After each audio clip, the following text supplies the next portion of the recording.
Gazette du Togo, une vision sur l'actualité togolaise et sur le monde. Quelque chose que vous venez de dire qui n'est pas exact. Je Quoi? ne suis pas le point focal du parti Unir au dialogue, mais plutôt du gouvernement. Donc, les deux entités ne doivent pas être mêlées et il n'y a pas de confusion à entretenir entre... Oui, mais parfois c'est difficile pour nous de faire la différence ou la distinction entre gouvernement et Unir. En revanche, Joachim, contrairement à beaucoup qui se cachent soit derrière la société civile ou la diaspora, j'ai toujours assumé avec fierté être militant et un des cadres du parti Unir. Voilà. Alors, monsieur le ministre, ma toute première question, vous avez annoncé au nom du gouvernement, mardi 1er mai, l'ouverture imminente d'un dialogue entre le gouvernement et les centrales syndicales, disons les acteurs sociaux. À quoi les fonctionnaires togolais et aussi le peuple togolais peuvent s'attendre? Oh, vous savez, ces derniers temps,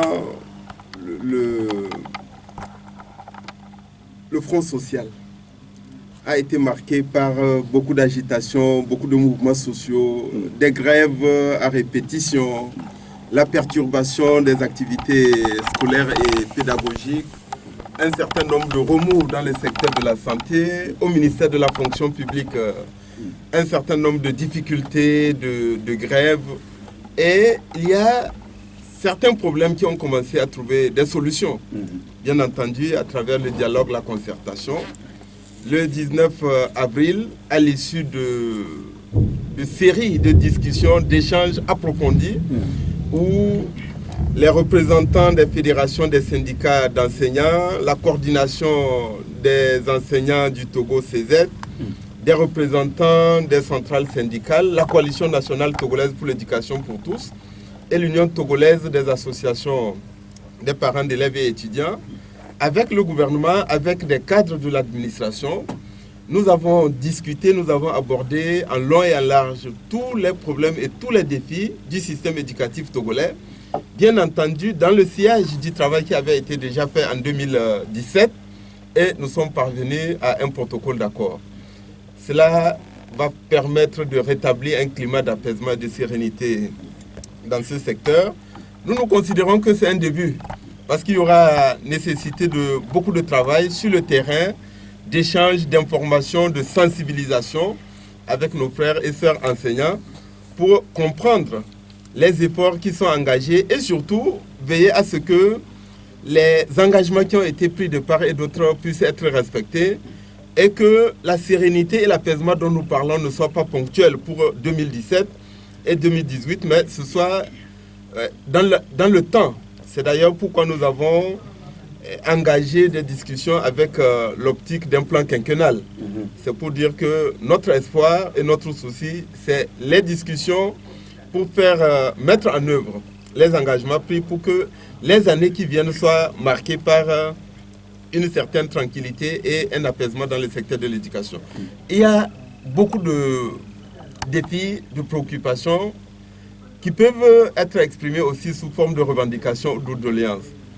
Un groupe de travail a été mis sur le secteur de la santé. Oui. Ce groupe de travail avance et nous apprécions l'engagement des femmes et des hommes, notamment membres des organisations syndicales qui sont engagés dans ce groupe de travail.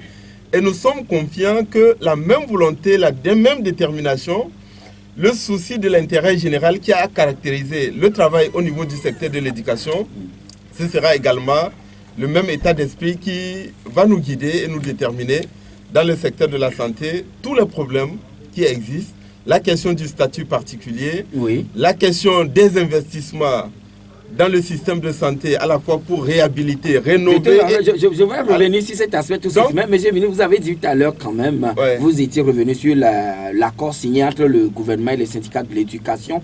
Est-ce que cela est synonyme de la fin des remous dans ce secteur? Non, je n'ai pas une boule de cristal, le gouvernement n'a pas une boule de cristal. Oui.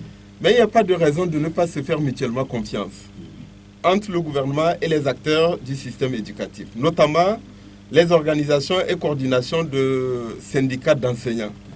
Nous pensons que c'est à travers une véritable approche participative, un vrai partenariat entre tous les acteurs, où à la veille du débat budgétaire, c'est ce qui est d'ailleurs prévu dans ce protocole d'accord, il y aura des discussions sur les prévisions de dépenses, à la fois pour déterminer quelles sont les préoccupations et les défis, et d'autre part, comment assurer une allocation et une affectation des ressources de manière judicieuse afin que toutes les préoccupations et tous les défis puissent être pris en compte.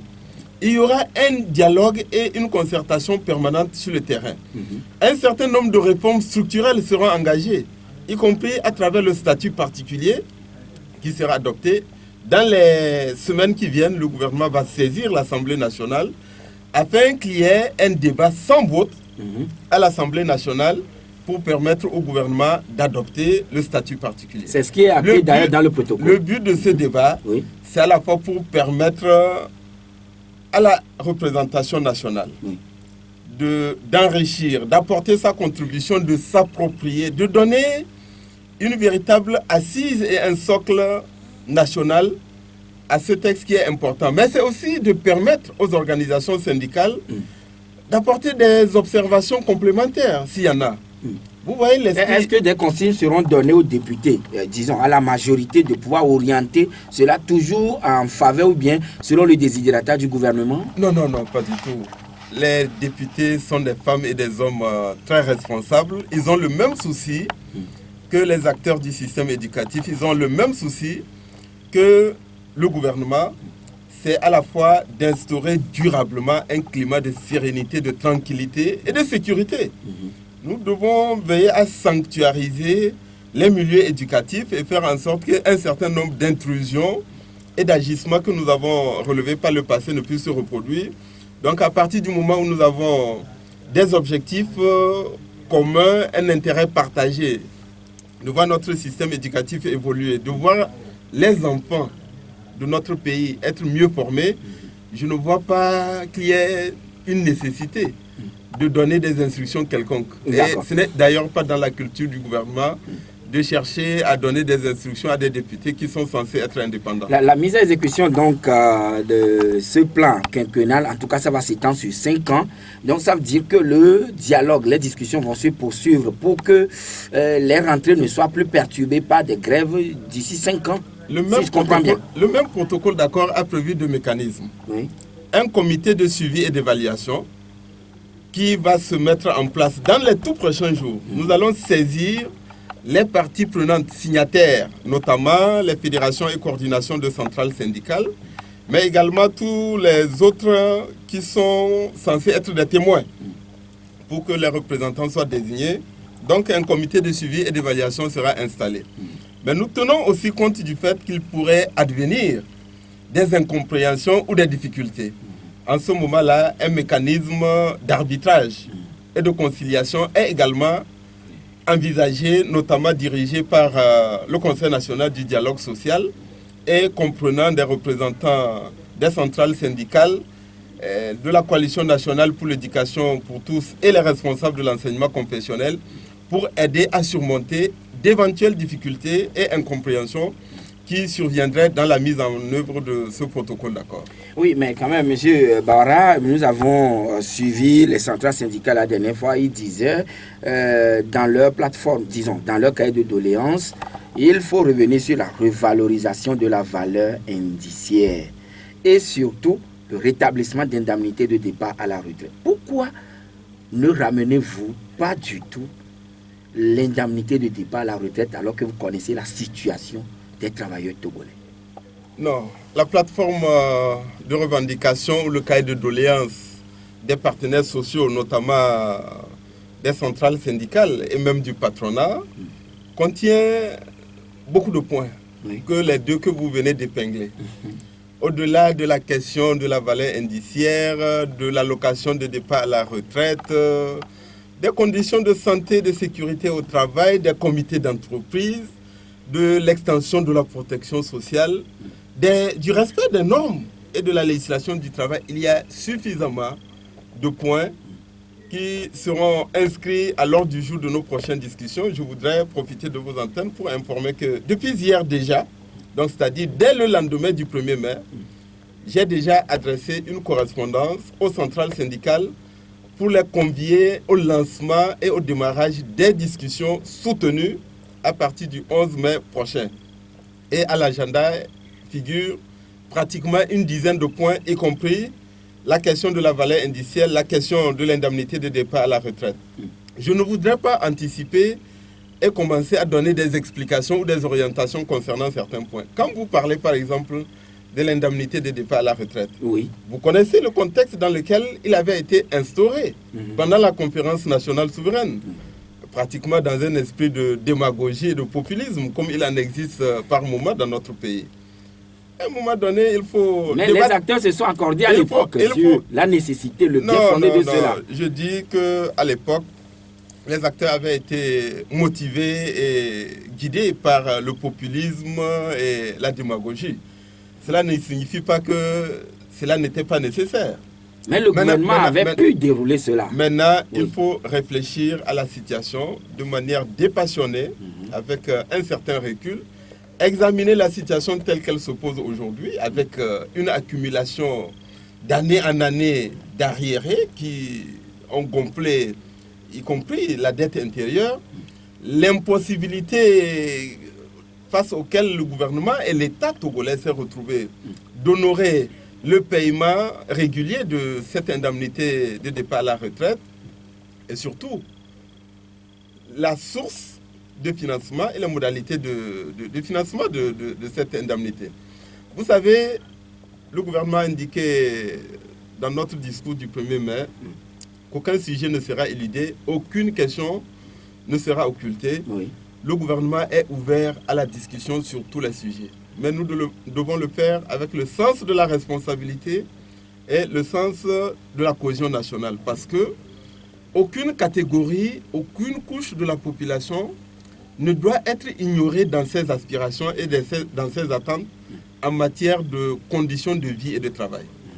Oui, parce qu'aujourd'hui, tout le monde le voit, quand les fonctionnaires de l'administration publique partent en retraite, parfois c'est le regret. La situation, il faut l'analyser avec beaucoup de lucidité. Ou bien la situation parfois est la responsabilité. Pour le moment, je n'ai pas d'indication à donner. Nous abordons ce dialogue avec un esprit ouvert. Et donc, à ce stade-là, je ne voudrais donner aucune indication qui pourrait accréditer le sentiment que le gouvernement a une opinion toute faite. Non. Nous abordons ça avec des femmes et des hommes qui sont aussi des gens responsables. Et aucun sujet ne doit effrayer et faire peur. Les agents de votre propre ministère, votre propre département ministériel ne sont pas du tout contents de leurs conditions de vie et de travail. Ouais. Alors, mais dans cette atmosphère ou dans cette ambiance assez morose, vous avez sorti récemment une note de mise à pied d'1 mois.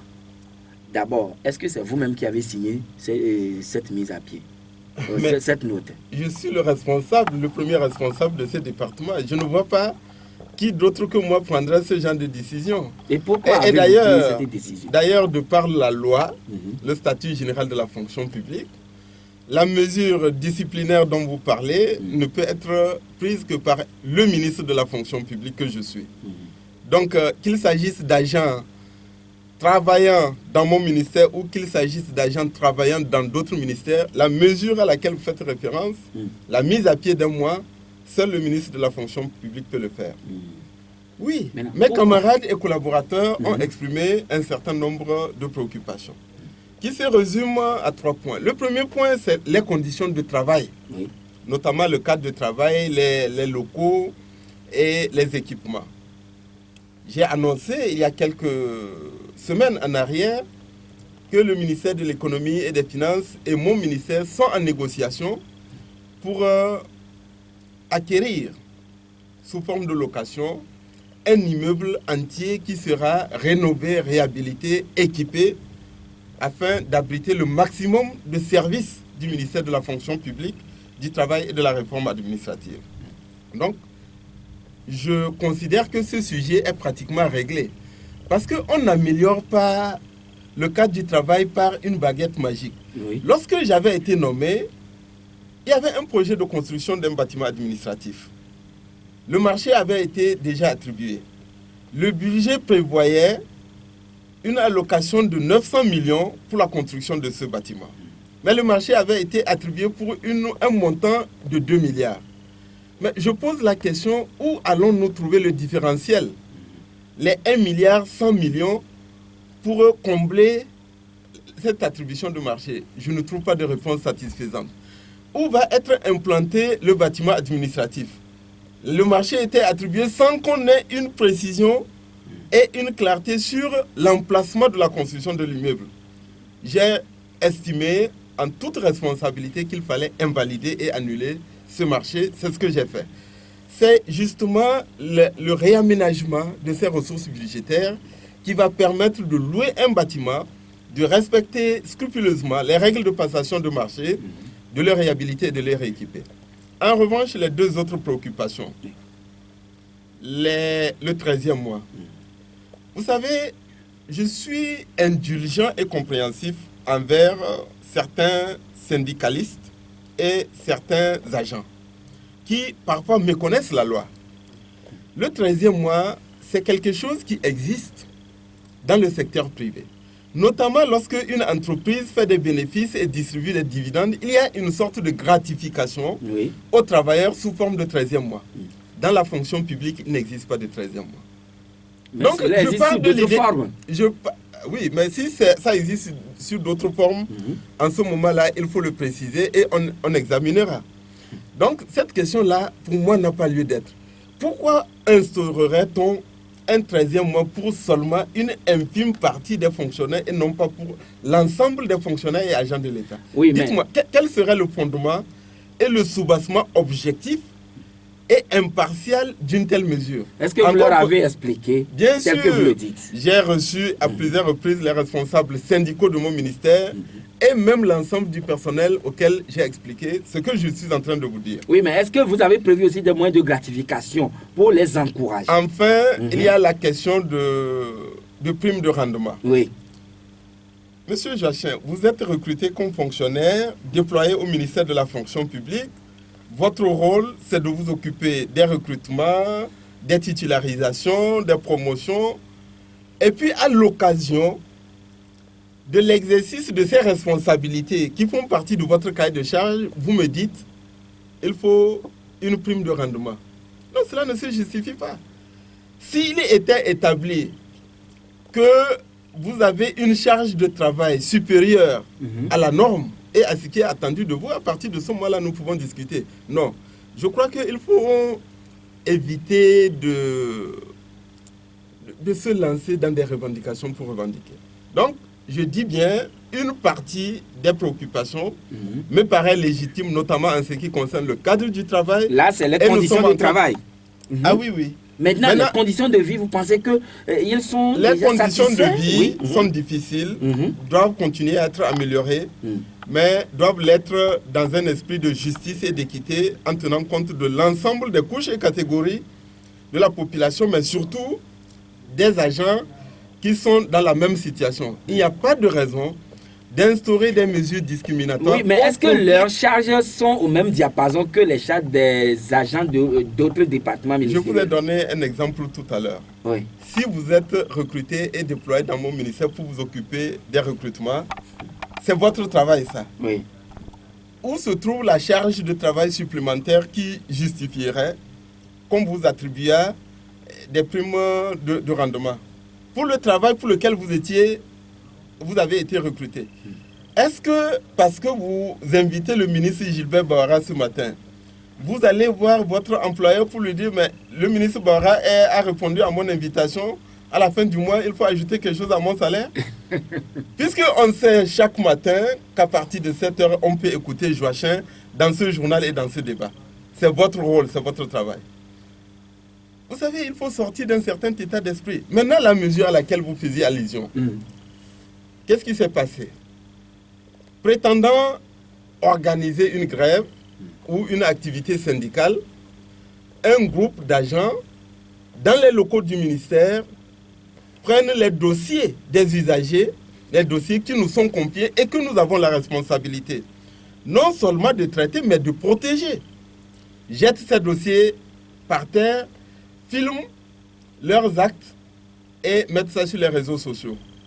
Ça ne se passera pas dans la fonction publique, ni dans mon ministère, ni dans aucun autre ministère. Et lorsque des demandes d'explication leur ont été soumises, ils se sont référés à quelqu'un qui se dit responsable de l'organisation syndicale. Ils ont fait le même texte qu'ils ont écrit. Chacun a reproduit le même texte pour envoyer. Je pense que ce n'est pas responsable, ce n'est pas professionnel. En dernier lieu, pour essayer de plaider la clémence, c'est également une organisation syndicale qui m'écrit pour me dire que non, elle écrit pour protester contre ma mesure.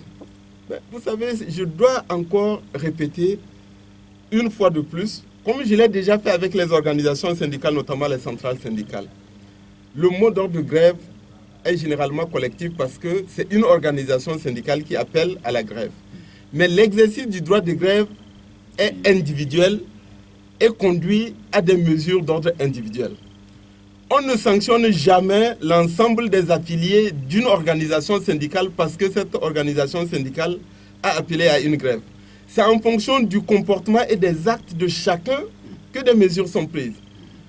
Bien entendu, respectant les orientations que le président de la République a annoncées dans son discours du 27 avril, le gouvernement va mettre davantage de moyens pour aider à l'éducation ouvrière, à la formation et au renforcement des capacités des organisations syndicales, parce que dans notre pays, nous avons besoin de syndicats, nous avons besoin de partenaires sociaux avec lesquels engager un dialogue constructif et responsable dans le sens de l'amélioration des conditions de vie et de travail de nos concitoyens. Vous avez pris cette mesure disciplinaire, c'est bien, mais quand même ne voyez-vous pas que peut-être c'est un peu d'indifférence marquée vis-à-vis des préoccupations de Sinamfop, des agents de Sinamfop, ou bien une petite négligence qui a entraîné cet état de choses?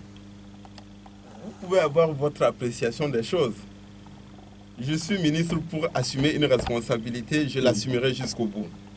Si des gens, pour des motivations, des objectifs et des desseins sombres, veulent transformer le syndicalisme... Desseins sombres, dites-vous? Ah, bien entendu. Oui, non, mais veulent transformer le syndicalisme... Vous souscrivez quand même à leurs revendications, vous avez reconnu au moins. Oui, je dis, mais quand il y a des excès et des dérives, il faut aussi savoir agir.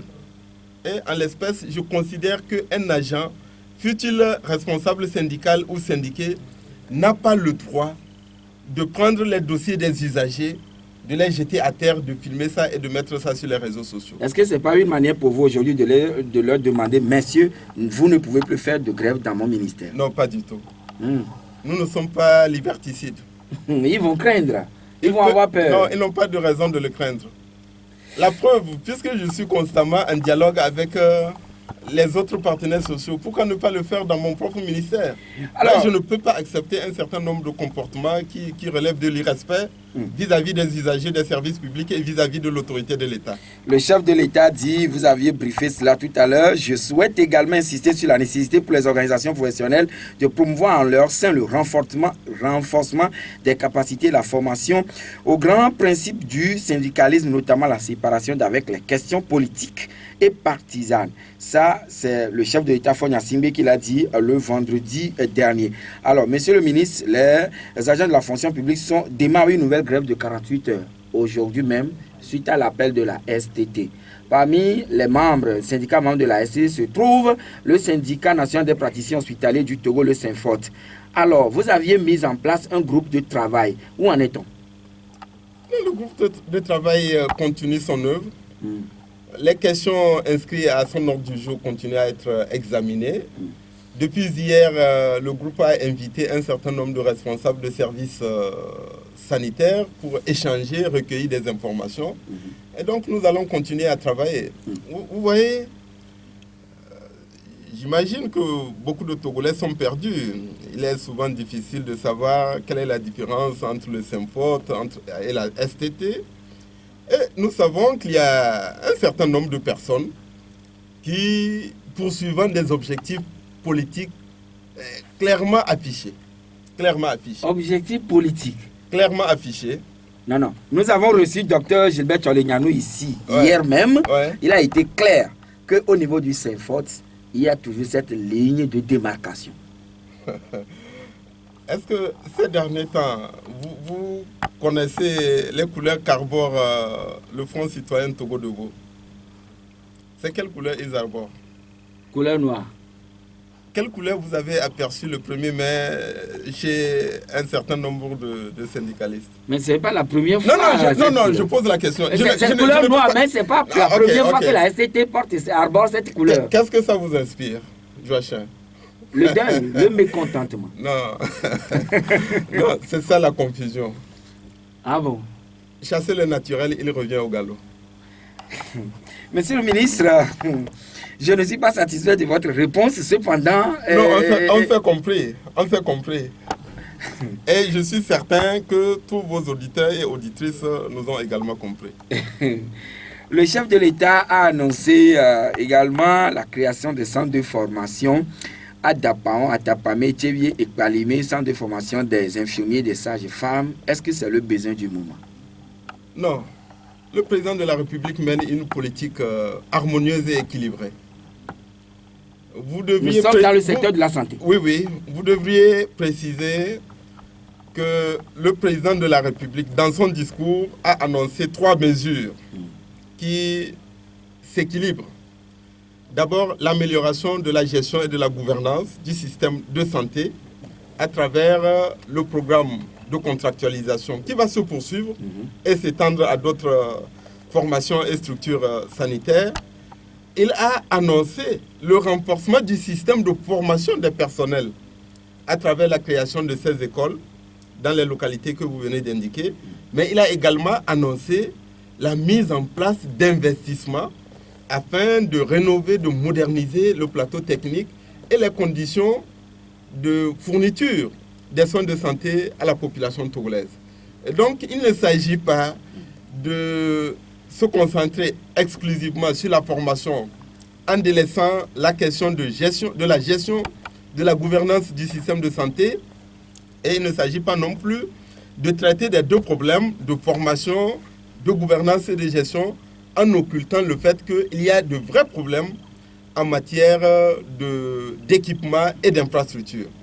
Voilà, tous ces problèmes, y compris ceux qui sont en train d'être examinés actuellement par le groupe de travail, à l'issue de ce groupe de travail et des conclusions qui seront soumises au gouvernement, vous verrez qu'il y aura encore des mesures et des réformes supplémentaires qui seront initiées et engagées par le gouvernement. Oui, donc la contractualisation, est-ce selon les hautes autorités, les plus hautes autorités, la solution au problème dans les centres de santé? Ce n'est pas une solution exclusive. Je viens de vous expliquer que tout se tient. Oui. On a annoncé à la fois des investissements, on a annoncé la formation, la poursuite de la contractualisation, tout en faisant confiance au groupe de travail qui est en train d'examiner un certain nombre de préoccupations, y compris la question du statut particulier des personnels paramédical, médical et autres, la question de la sécurité même des personnels de santé sur le lieu de travail, la question de la bonification d'ancienneté, tous les sujets qui sont examinés actuellement par le groupe de travail déboucheront évidemment sur des conclusions dont nous espérons heureuses, et ces conclusions vont inspirer d'autres mesures et réformes que le gouvernement engagera. Donc très bientôt, le Togo sera doté d'un centre hospitalier de référence? C'est un processus. Un investissement ne produit pas des effets du jour au lendemain. Quand on commence à construire un bâtiment, il faut commencer par les fouilles, la construction des fondations, les murs, après la finition. Oui, donc, mais on a tout porte à croire comme si c'est le Saint-Forte qui vous réveille. Non, pas du tout. Justement, c'est l'erreur que certains croient en étant engagés dans un radicalisme qui n'a pas lieu d'être. Non, il touche de doigt la réalité du terrain que les populations constatent, tout comme vous aussi. Vous savez, je ne crois pas que des gens appartenant à une seule organisation syndicale fassent preuve de plus de conscience professionnelle et de responsabilité plus que les autres. Je crois que tous les syndicats, dans le secteur de la santé notamment, sont des femmes et des hommes qui sont responsables et consciencieux et qui souhaitent non seulement l'amélioration de leurs conditions de vie et de travail, mais également de meilleures conditions de santé pour notre population.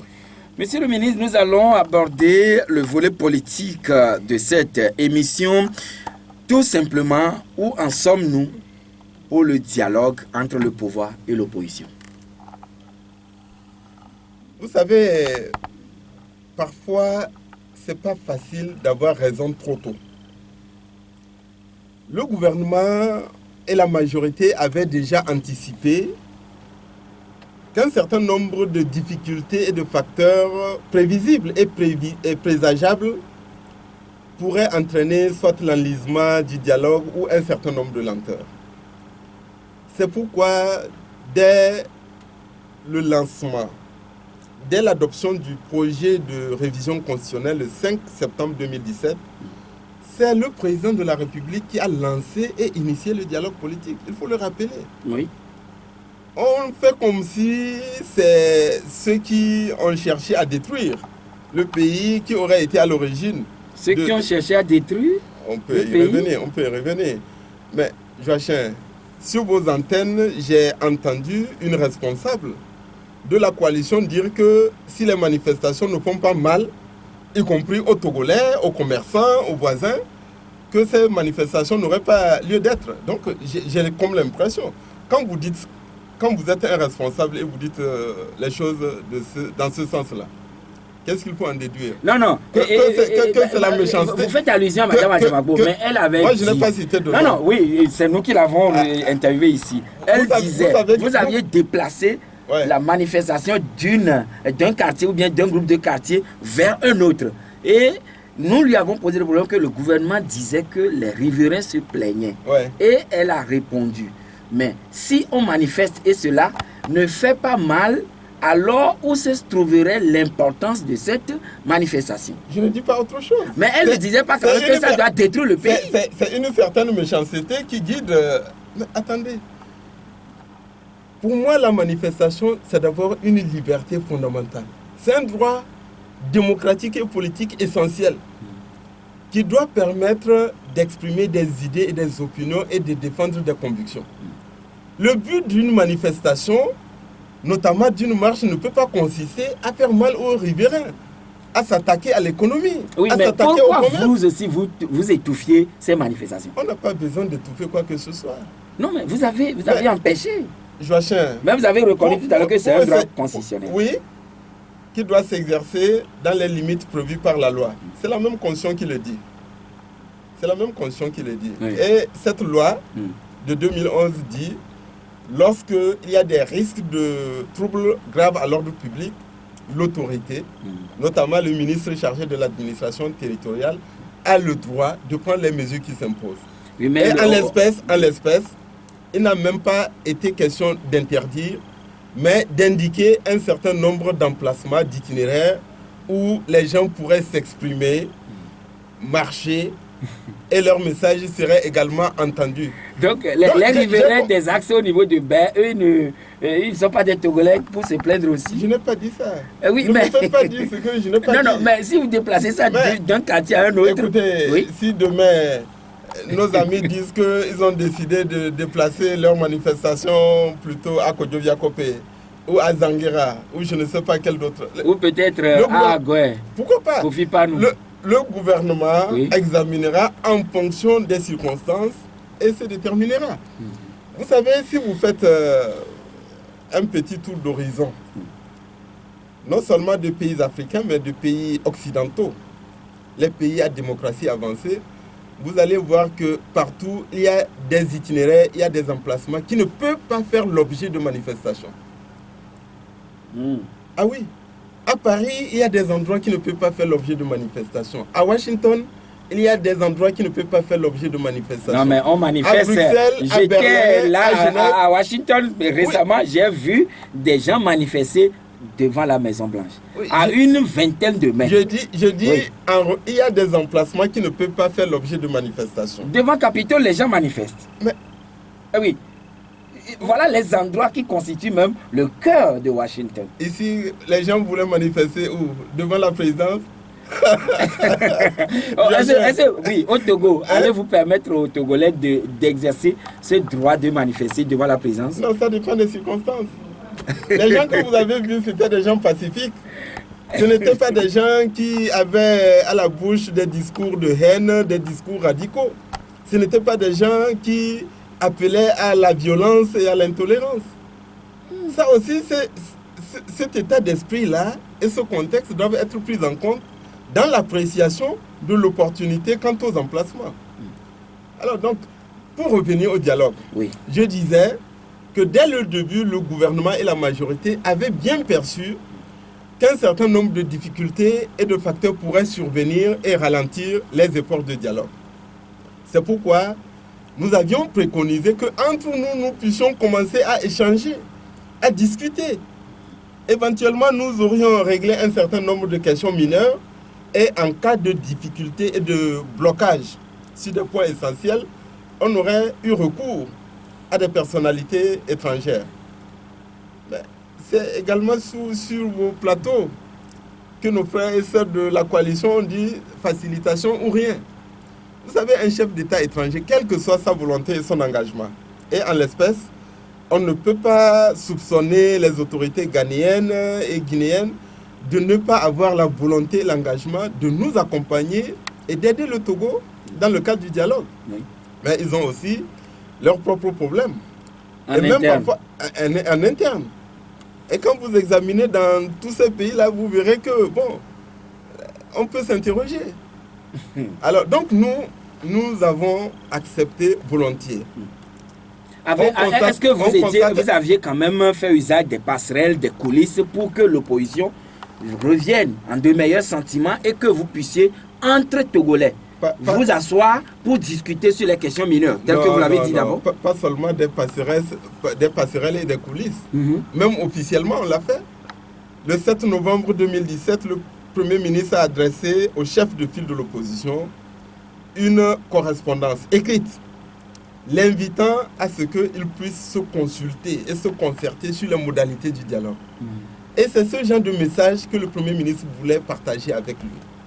Il a répondu favorablement. Il avait répondu favorablement en disant tout simplement qu'il avait des contraintes d'agenda, qu'il allait se déplacer et qu'à partir du 16 novembre, il serait disponible et répondrait à l'invitation du Premier ministre.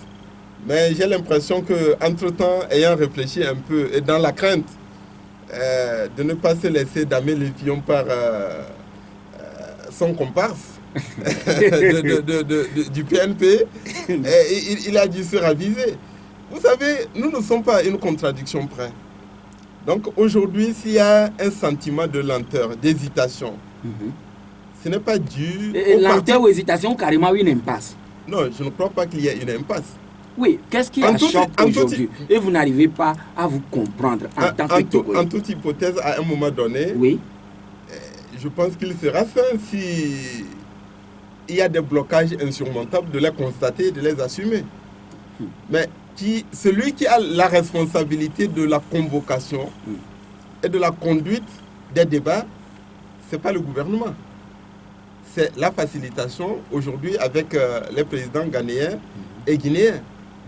Le gouvernement et sa majorité sont disponibles à tout instant pour répondre à la convocation de la reprise des discussions. Mais au même moment, je vais vous citer le chef de l'État, le président Faure Gnassingbé, le vendredi dernier. Il disait, je le cite, « Le gouvernement ne ménagera aucun effort pour faire avancer le chantier des réformes politiques engagées dans le respect des délais légaux, des normes et principes de la démocratie et de l'état de droit, comme l'a indiqué le dernier communiqué final de la CEDEAO. » Fin de citation.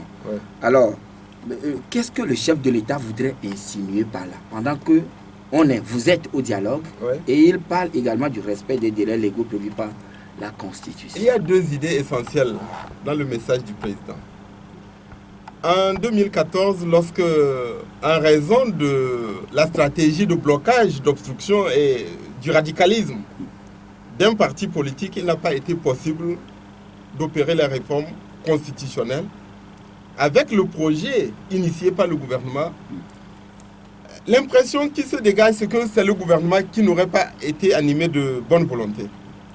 Cette fois-ci, le président veut rassurer les Togolais sur sa volonté et sa détermination à faire aboutir le chantier des réformes politiques. Les Togolais doivent être rassurés là-dessus. Les stratégies tendant à faire obstruction au dialogue, à bloquer le dialogue, à empêcher de parvenir à un consensus, à un compromis, c'est peine perdue parce que cela ne va pas émousser et freiner le gouvernement dans son engagement à faire adopter les réformes. Toutes les voies de droit légal qui sont permises seront utilisées pour faire adopter ces réformes. Le premier message, c'est celui-là. Deuxièmement, le dialogue n'a pas comme objectif de paralyser, d'affecter, de figer le fonctionnement de l'État. L'État est tenu d'assumer pleinement toutes ses responsabilités et toutes ses prérogatives. Oui, mais il y a des questions vitales, principales, qui sont également, qui font partie des sujets en discussion. Qui est celui qui est chargé de distinguer les questions principales et les questions accessoires? Qui le fait? Oui, mais quand même, monsieur le ministre, est-ce qu'aujourd'hui, aller au référendum, respecter le délai constitutionnel, donner la parole au peuple, ou trouver le compromis au niveau du dialogue, lequel des deux vous semblez prioriser? Il n'y a pas de priorité à établir. Il y a des élections qui procèdent d'une échéance constitutionnelle. J'ai cru comprendre à travers les propos de nos amis de la coalition ici qu'il fallait impérativement reprendre les manifestations parce que cela est prévu par la Constitution. Oui. Mais c'est la même Constitution qui prévoit les délais auxquels il faut, à intervalles réguliers, organiser des échéances parce que les mandats, la durée des mandats des institutions sont fixés. Je n'imagine pas que nos amis seraient dans un esprit de sélectivité. Dans les dispositions constitutionnelles. Oui, mais dans ces dispositions constitutionnelles, aller aux élections, d'accord, mais les institutions en charge de l'organisation de ces institutions sont aussi critiquées. Et vous en parlerez, ou vous en parlez déjà, au niveau du dialogue. La position du gouvernement et de la majorité est claire à ce propos. Toutes les actions, tous les actes qui procèdent de la responsabilité de l'État, quelles que soient les institutions qui doivent exécuter cela, y compris la Commission électorale nationale indépendante, toutes ces prérogatives et toutes ces responsabilités-là doivent être assumées. Le dialogue doit se poursuivre. Le jour où le dialogue débouchera sur une issue, nous sommes suffisamment responsables pour en tirer toutes les conséquences. Mais si les gens donc, se mettent... le dialogue, si je comprends bien, de manière simple, le dialogue se déroule, mais on prépare aussi les élections en parallèle. Bien entendu. Et le jour où le dialogue aboutit, nous en tirons les conséquences. Si le dialogue aboutit à une solution qui est telle que, par exemple, qu'il faille remodeler une opération électorale ou une structure engagée dans le processus électoral, on le fera. Mais nous ne pouvons pas attendre. Si nous nous engageons... Non, Joachim, nous savons qu'il y a des gens qui sont dans une logique de blocage. Nous ne pouvons pas permettre, nous ne pouvons pas permettre à un groupe de femmes et d'hommes de prendre le pays en otage. Cela doit être compris. Oui, alors là, monsieur le ministre, vous êtes le point focal du gouvernement au niveau du dialogue. Quels sont exactement les points d'achoppement au dialogue? Les Togolais, vous êtes ici pour éclairer l'antenne des gens. Oui. Mais contrairement à d'autres, nous nous sommes engagés dans le cadre du dialogue et de la facilitation à ce que le contenu de nos discussions ne fasse pas l'objet de débats publics. Non, mais quand même, essayez quand même de lever cet équivoque. Qu'est-ce qui achoppe? Qu'est-ce qui est le problème? Le gouvernement, la CEDEAO, je crois que cette fois-ci, la CEDEAO vient de cadrer les choses. La phrase que vous venez de citer du communiqué de la CEDEAO dit tout.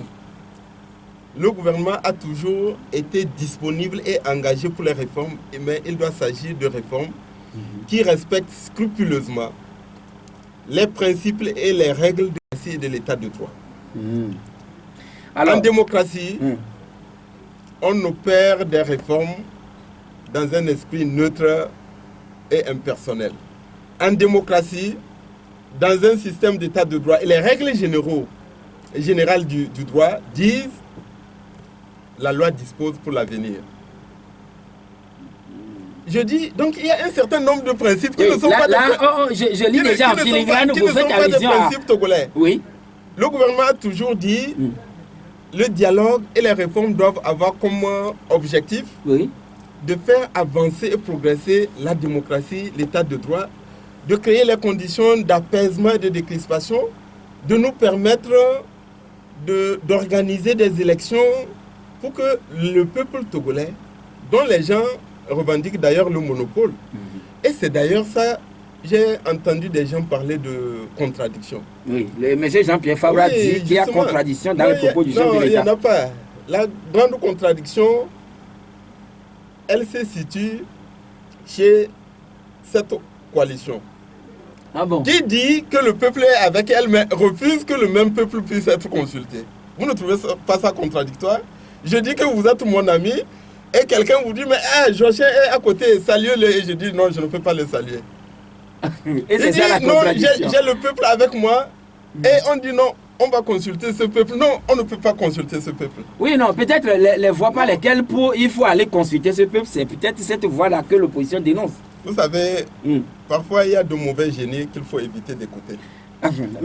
Lorsque le PNP et son leader, instrumentalisé et utilisé par un groupuscule de personnes, ont tenté un coup de force le 19 août ici, en voulant déstabiliser les institutions élues démocratiquement. Ils ont échoué le 19 août.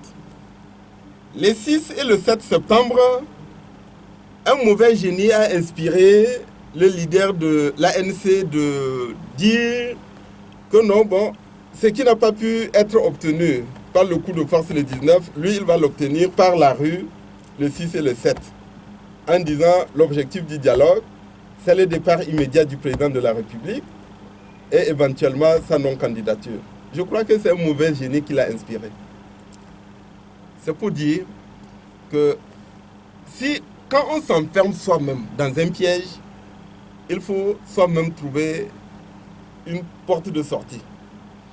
Parce qu'on ne peut pas aujourd'hui tenir pour responsable ni le gouvernement ni sa majorité de n'avoir pas fait preuve d'ouverture, d'engagement, de volonté de compromis dans ce dialogue. Alors, je vous pose cette question sans détour. Voilà. Si la coalition vous dit aujourd'hui, en 2020, le chef de l'État, Faure Gnassingbé, sera candidat, est-ce que vous allez opérer toutes les réformes? Non, pas du tout.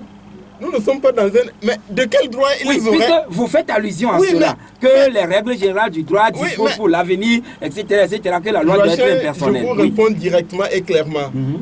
Le dialogue n'a pas pour objectif et vocation de débattre des questions de personnes. C'est de débattre de notre pays. Comment faire progresser la démocratie et l'état de droit.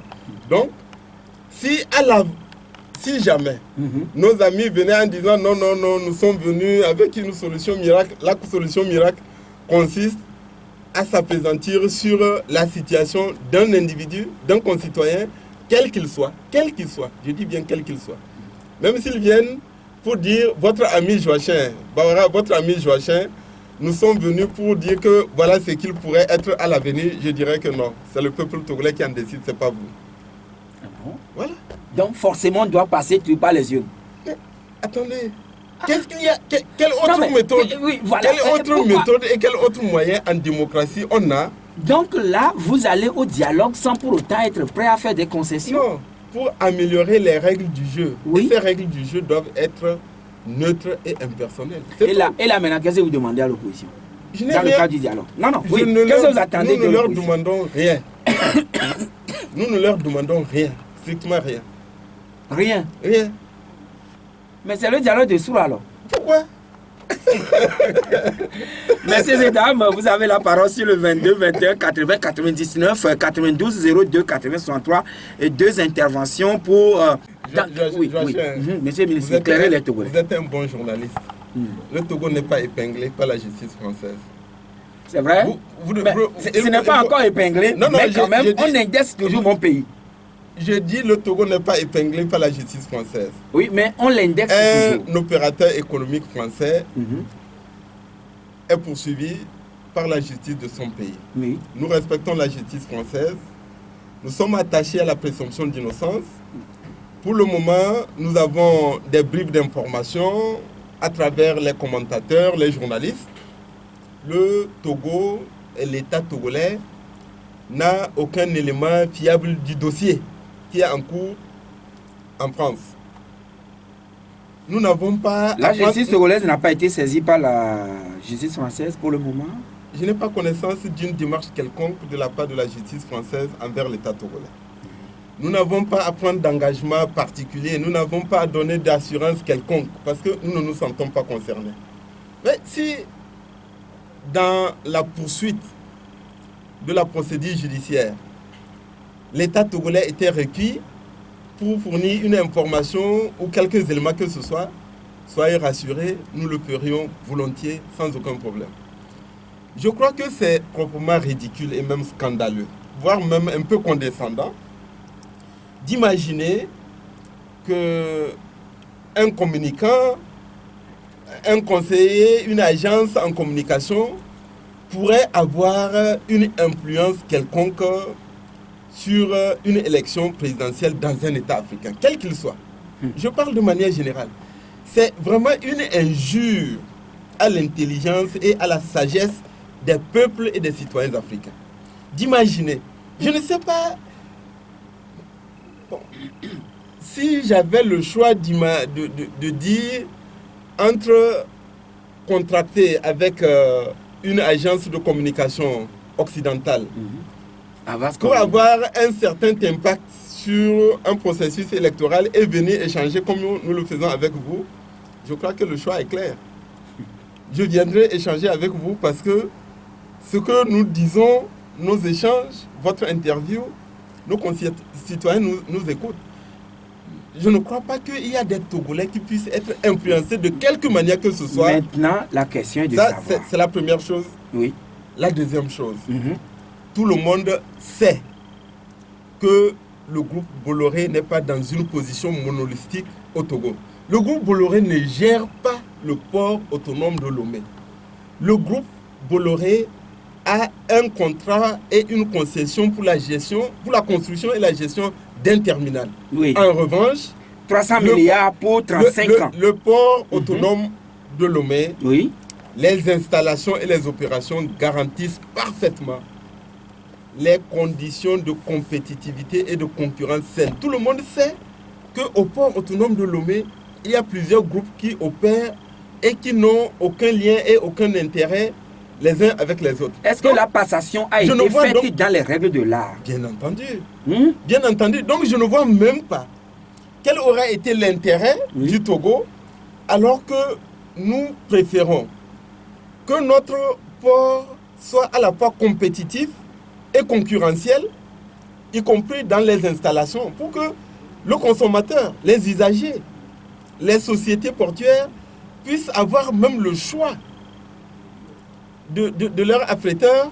Je ne vois pas quel aurait été même l'intérêt. Donc, je ne veux même pas entrer dans quelques spéculations de quelque nature que ce soit. Je dis tout simplement trois choses. D'une part, le Togo n'est pas mêlé à cette histoire. Le nom du Togo est cité, mais puisque le mise en cause n'est que pour le moment inculpé, laissons la procédure aller à son terme.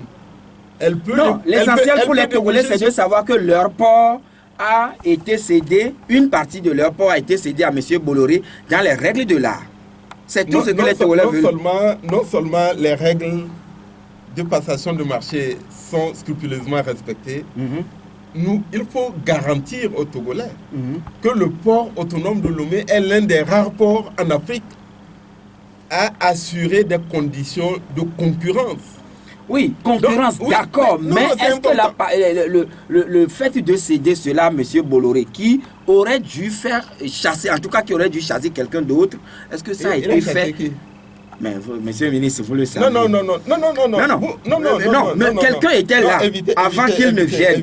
Évitez. Non, je ne vais pas me mêler de tout ça. Voilà.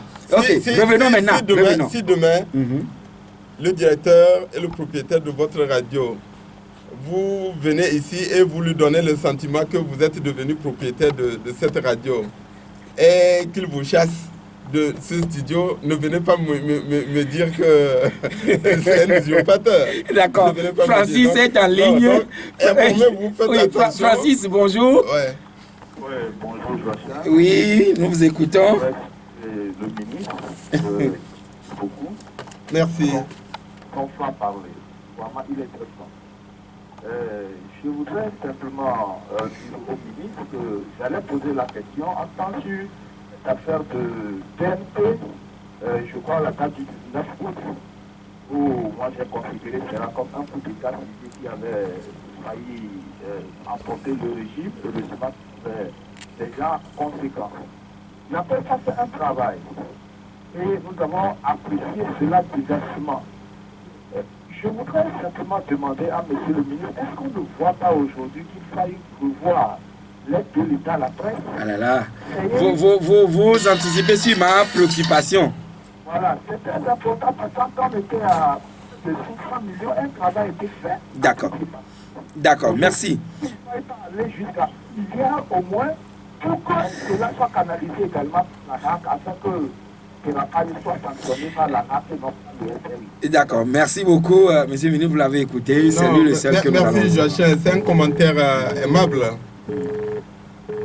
C'est un commentaire aimable. Nous ne sommes pas à la veille de Noël, donc on ne veut pas commencer à distribuer des ressources que nous n'avons pas encore. Je crois que c'est un message qui est entendu. Oui. Et je voudrais le rassurer. Ce qui s'est passé le 19 procédait d'une tentative de coup de force. Et les instigateurs sont parfaitement connus. Mais nous allons agir avec l'esprit de responsabilité. Oui, à quand la libération des restes des détenus dans les prisons?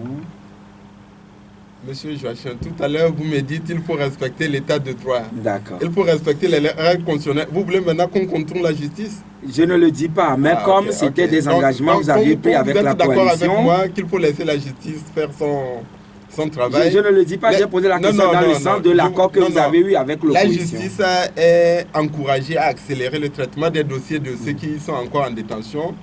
Et une fois que les procédures judiciaires seront à leur terme. Des rafles encore sont quasi existantes tous les jours. Maintenant, on est des Togolais, mais c'est difficile de sortir maintenant les nuits. Non. Oui. Il peut y avoir des incidents regrettables. Ne généralisez pas et évitez d'utiliser des mots qui n'ont pas lieu d'être. Il n'y a pas de rafle. Mais est-ce que M. Tchikwi Tchadam est rassuré de rentrer au pays maintenant? Comment il est sorti du pays? Je ne le sais pas.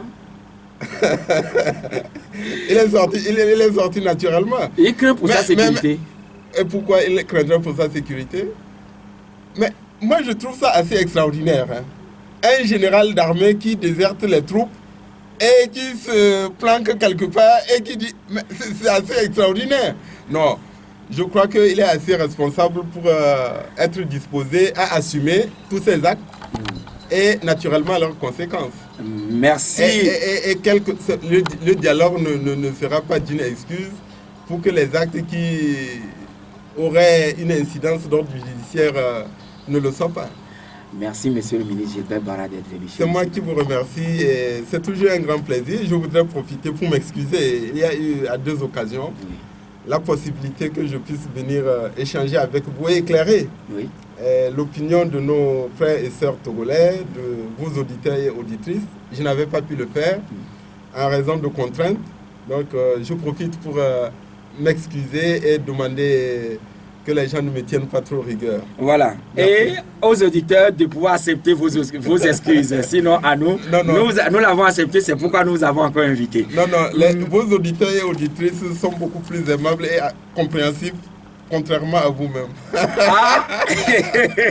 Merci, messieurs et dames, merci à tous qui nous avez reçus chez vous.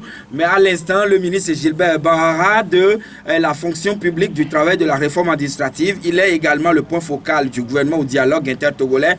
Messieurs et dames, c'est fini. Merci à Skoll pour véritablement son accompagnement serein jusqu'à la fin. Jacob Arama sera avec vous à 9h. Au revoir. La Gazette du Togo, une vision sur l'actualité togolaise et sur le monde.